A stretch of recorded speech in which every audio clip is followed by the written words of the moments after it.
Hello everyone, আসসালামু আলাইকুম। আজকে আবারও শুরু করছি নতুন একটা ব্লগে। সঙ্গে আছে আমার কিছু স্পেশাল মানুষ। আজকে বের হয়েছি ঘুরতে।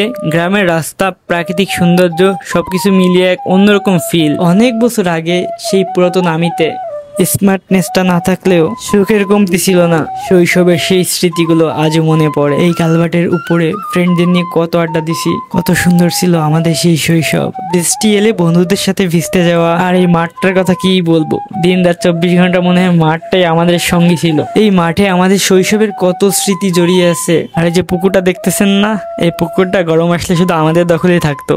তাহলে এবার বুঝে দেখেন কি করতাম আমরা। সময় বদলেছে, ব্যস্ততা বেড়েছে, কিন্তু মনে পড়ে সেই সব মধুর স্মৃতি। বন্ধুত্ব ছিল নিঃস্বার্থ, আর খেলার মাঠ ছিল আমাদের পৃথিবী। শৈশব কখনো আর ফিরে আসবে না, কিন্তু তার স্মৃতিগুলো আজীবন বুকের ভিতরে রয়ে যাবে। ওই যে আমরা ছোটবেলায় পড়তাম না, থাকবো না তো বদ্ধ ঘরে, দেখবো এবার জগৎটাকে দেখতে দেখতে আজ এই ইট পাথরের দেয়ালে আমার দম বন্ধ হয়ে আসে। স্মৃতি মাখা সেই রাস্তা। হয়তো বা আমার ভিডিওটি আমার ফ্রেন্ডরা দেখবে। কে কোথা থেকে দেখতেছো অবশ্যই কমেন্ট বক্সে কমেন্ট করবা। আর এটা হচ্ছে আমাদের গোয়াল মাঠ, এটা হলো সোলার খোলা।